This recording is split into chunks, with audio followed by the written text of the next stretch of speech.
There is no time like the present. And I tell you what, football is a funny game. The reason I say that is, could you have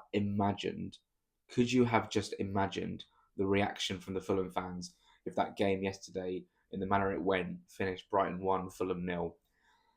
We would be sat here talking about very, very different things, which is why I think it's important for when I review this game to remind myself that it was not perfect. In fact, it was pretty uninspiring in terms of a second half performance. Rodrigo Muniz, with everything that's happened this week, you know, I genuinely think, and I'll give you my honest opinion with no intel whatsoever. If I get intel that I can put out there, I will. And I'll be honest with you, just before I get onto this, that tweet I put out about him saying goodbye to his teammates, I still believe that was the case. Let me give a little bit more context to that. I think this is really important because the last thing I want to do is cause a fan base or partial bit of fan base to turn on a player because of what I've said. And if the club are coming out and saying that wasn't true, which they did, I still have reason to believe that it was true. I think they're trying to keep good PR. And I believe the case was that Rodrigo Muniz has basically got wind of Atalanta wanting him. He wants Champions League football. Um, and then his agent sort of bigging it up. And I think he essentially went to his very close friends at Fulham, the Portuguese guys, Andres Pereira, Portuguese speaking guy, should I say, Andres Pereira, for one. And I think he may have told them. I'm not saying he went around the whole training ground giving his hugs and kisses, leaving the training ground. That's not the case. It was very much a case of he's told a few people he thinks he's leaving. Now, that I believe is true. I put it out there. I have now subsequently deleted that tweet. And the reason I've deleted that tweet is because I don't want that tweet, which is now old news. I understand that. I don't want it to affect morale of the fan base. So whether it's true or not, which I believe it is still true, but now things I think have changed. So it's gone. It's obviously, do I feel a bit sheepish about the whole thing? A little bit, of course, but I've been fairly accurate this summer with news I've given, so I'm still confident about it. I don't necessarily want it to be the case. I wasn't happy to put it out, and maybe in hindsight, I probably shouldn't have because it damages morale in the fan base. That's a lesson learned. However, this goal I think changes a lot for me. I think this goal, plus all the reports we're now seeing that Atalanta are basically giving Fulham until Tuesday or Muniz until Tuesday to make up their minds. I think this might change things. With the scarf and the celebration and the quotes from not only Muniz but Silva after the game as well. He now said to BBC he expects Muniz to say, it was a one-off line, it was a throwaway line, but he said it. He said it to BBC broadcast in a press conference or a post-match interview. And I think the situation with Muniz is going to be very different now. When you're away from the fans for so long and you're only seeing stuff online, and you're in your own headspace about Champions League football, I genuinely think what has happened is he's been like, okay, I need to travel. I have to travel to Brighton because we need you on the bench. I.e. Silva said that to him. He's come off the bench because I think that Raul deserved to start because he scored last week. He's come on, he's scored. He's seen that reception from the fans, not only before he came on as well, saying we want you to stay, etc. And he's gone, oh, I've got a good thing going here. I'm the number 9. I've got another year with an option. It really wouldn't surprise me if the whole thing U-turns now. And again, with no intel, it wouldn't surprise me now with no intel whatsoever. This completely flips 180 and Muniz stays and probably signs a new contract. Will I get some flack? Maybe. I'm still getting a little bit of flack now, but look, I'm thick-skinned. I know the game. I was confident in what I said. Maybe I'll think again before putting something out that's got negative correlations and connotations to a player that could affect the fan base. It's not like, thank God, Muniz sort of was warming up yesterday, and everyone was booing him, saying because that tweet was probably not seen by every single person at away end. So I'm not going to lose sleep about it, but I'm glad that this has happened now, which has basically maybe flipped the situation. Maybe. Let's talk about the game though, because I think no Robinson is very, very, very damaging to the way we play. I thought Calvin Bassey yesterday at left back was outstanding in a defensive structure, in a defensive mindset. Defensively, he was unbelievable. Going forward, Fulham in terms of their fullbacks, we lacked it. We lacked going forward, and obviously that relied on Iwobi and Wilson on either side. And Iwobi did a lot of ball carrying, and he did fairly well in doing that.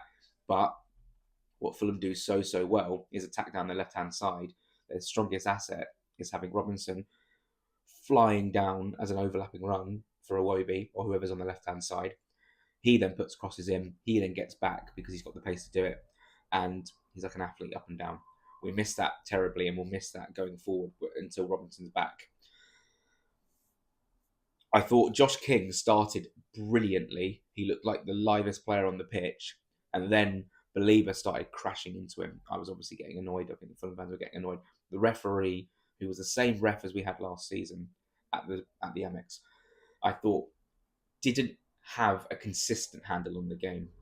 There were fouls, heavy tackles. Whether they won the ball or not, if you're heavy in the challenge and you follow through, that is, in my eyes, still deemed a foul and deemed a warning, at least a yellow card. Wilson got absolutely battered in one tackle. King, 4 or 5 times in the first half, went down under challenges. And the yellow card only came out when Calvin Bassey, I agree, is a yellow card, pulled back his man as Brighton were trying to counter-attack. It's a yellow, but there are instances in that first half where Brighton and Hove Albion should be booked as well, and that fried my head a lot. Anyway, we'll move on. In terms of chances for Fulham, I think we had in the first half we had, I think one from Iwobi which went over the bar, or was it Josh? I think it might be Josh King. Raul Jimenez right at the start, sort of falling and shooting wide. Wilson at the back post over the bar header, didn't really test the keeper at all. And then for Brighton, it was scored. The ball went out. For some reason I thought it was offside because the ball went out. I saw on subsequently when watching it back. The ball went out. Minter scored. It didn't count. It would have been a horrible start. It would have been a terrible start because ultimately I think we defended very, very well, especially in the first half. And then they had the chance with Mitoma, a shot with Ruta as well, straight at the keeper. Mitoma was the header over the bar. And yeah, Fulham did really well defensively, and we just needed a bit more bite going forward. And the only man who was trying to drive us forward up the pitch from a central point of view was Josh King, who looked brilliant. Raul Jimenez had a real problem trying to hold up the ball. He couldn't make it stick at all. Had a poor game, did Jimenez. Iwobi, ball carrying was okay, but end product wasn't there. Wilson didn't get enough of the ball on the right hand side in the first half. Lukic was fouling as well, doing a lot of fouls. Let me just double check. It was Calvin Bassey who got booked for Fulham in the first half, wasn't it? It wasn't even Berger. It wasn't even Lukic. Then we go into the second half, and it felt very much like I was watching the same game from last season. Not in terms of playing Brighton, but just the same pattern. And I'll say that in 2 instances or 2 examples. First 10 minutes of the second half was like the game just didn't exist. It was like the game was just passing us by. I don't know why, but Fulham always come out in the second half and show no real intent of getting the ball and creating opportunities. I thought we were really, really passive, not only in the market but on the pitch. And then they give away the penalty. First of all, Berger should just take the yellow and haul him down at an earlier stage. Then he gets into the box. It's probably a foul, but it's a very soft way of giving away a penalty. And that's not me saying the penalty is soft. It's just a soft way of giving away a penalty where he sort of, I think it was Ruta, just sort of glides in past. Berger's can keep up with him and could drag him down, then eventually puts his foot in. And you can tell by the way he sort of winces as he makes contact, does Berger. He knows he's giving away a penalty. Probably as much contact as Harrison Reed made on whoever went down last season. penalty, and I'm thinking, here we go again. I feel like I'm literally in the exact same seat, exact same position where I'm watching Brighton Hove Albion get penalty against Fulham at the AMEX. And Matt O'Reilly took it. Rubbish. Like, his run up made me think that he might miss. Keeper went the right way, and he just about in the corner. And this, for me, is the talking point of the game for me, which is our reaction in going behind. Yes, there was intent to get back in the game, but we lacked. You know, when like a team goes behind, and you sort of expect to drop off from the side who are ahead, not to invite pressure, at least not to invite pressure at all, but like so that the away team can come onto them and fight back. And it just felt as if Fulham just didn't have any of that. There wasn't any of those ingredients. Like, it didn't. It's not like we did. It didn't feel like we were 1-0 down. It felt as if we were trying to. How do I describe it? It felt, again, a passive performance where we weren't creating much at all. Josh King had a shot in the first half. Sorry, in the second half, which was sort of, I think he tried to pull it back to Rao and it was saved. That was before they scored. That was the first chance. And then I can't really think of many things we created before the goal, apart from obviously Kenny Tete missing from close range. But the foul was on Muniz. The game was being broken up by substitutions, by fouls. It was really, really frustrating to watch. And if I just want to go through the second half again, just on live commentary, and it just didn't feel like Fulham had any energy. And I think I tweeted something like, Fulham have like shown no real aggression to go forward, and it's been a little bit easy for Brighton to see this one out. Then, of course, things happen. Brighton probably should get a second goal. They go clean through a couple of times, or at least clean through wide. They try to break. I think, who was it in the end? Minter smashed it over the bar. They should have scored there. 100% should have scored there. And then they had a shot dragged wide, I think, from the Turkish guy who came on. Danny Welbeck came on as well. There was a moment where Sasha Lukic was down, and I thought that I thought when the ball went across, we would stop play. And there was a moment where Kenny Tete didn't really know what to do with the ball, and it looked like Brighton could nip in and win it back, but we got away with it. And then comes the moment that changes everything for me, which is Emile Smith-Rowe finally, who comes on for Josh King and picks up the ball and finally drives forward. Little bit of space. That's all you need. Got into a shooting position. All you need. And I was actually thinking, in my head, at the time, I was thinking, I think we're going to score. I think we're going to score.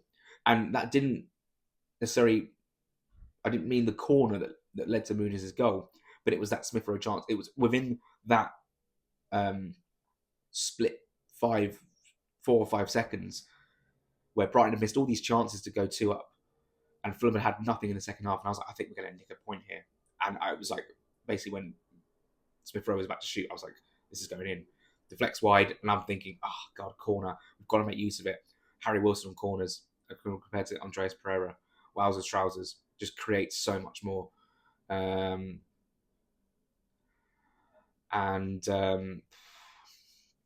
the ball comes in, drops to Muniz. What a finish. Bit of a blur. I mean, I just remember sort of seeing the limbs, seeing the green, and just tweeting goal, which was, I was just so delighted. Let out a little yelp of yes, and I was sat next to Isabel, who used to be on Fulhamish, or was still maybe a little bit on Fulhamish, and we're both Fulham fans, so that was quite fun. And I mean, you might have seen that video going around of the dugout. She just was filming the dugout, and we happened to score. It was a great moment and such a relief. Oh my word! It was such a relief. It was such a relief to get something on opening day, to lose 1-0 to a penalty, which was just like a really shit penalty to give away, would have been like honestly soul destroying, and it would have put into so many questions about, we need to upgrade. Like, this is why this team is going to go nowhere, because we haven't upgraded at all. It just looks the same and it feels the same. Obviously, the goal changes perspective a little bit, but it does sort of paper over the cracks of what that performance in the second half represented. However, the goal changes momentum in terms of us going into Manchester United, going into the Chelsea game. Like, it's really big to get off the mark, and obviously for Rodrigo in that moment with the fans as well, that again could change things. So a lot has changed from 1-0 to 1-1, I think a lot has changed in terms of a player's perception of maybe if he wants to stay or wants to leave, and obviously a fan base and a team. And I think we're going to. I think Kevin is a goer. I think Kevin, with his agent coming over on Monday, it feels like this could be. I wouldn't say wrapped up by United. I think he's going to be. I think he's going to sign. I think Nelson also. We might go back in for him. We need two wingers, I think, and I think if we get him. What was really telling was Andres Pereira. Now this is really interesting. I didn't really clock it until yesterday, but in the press conference, I know I mentioned Andreas Pereira in one of the questions I asked to Marco Silva saying about Josh King's competition. But when he answered the question, he only spoke about Smith Rowe. And the same thing happened again in the post-match press conference. If you go and watch it, they talk about King in relation to that position. There were a couple of questions about Smith Rowe, but there was no mention of Andreas Pereira. It was almost like he didn't exist. It was almost like he was out of the picture. And my thinking behind that is, and this is just again opinion, is that I think, which I know that we've been actively trying to sell Pereira this summer. I think Silva's probably had enough of him. Didn't come off the bench yesterday. Didn't make an impact at all in terms of, just wasn't off the bench. And you could say, oh well, that's because we chose other options. Yeah, but like to not mention him in a post match when like he is the competition of Josh King as well, it feels as if when you talk about two players per position, it feels like in Silva's mind it's King and Smith Rowe. And he did, mention that he'd want to play King and Smith Rowe at the same time as well. So maybe there was a question as to how he does that in terms of maybe Smith Rowe playing off the left like we saw against Alex he had. But anyway, we'll see what happens with Pereira.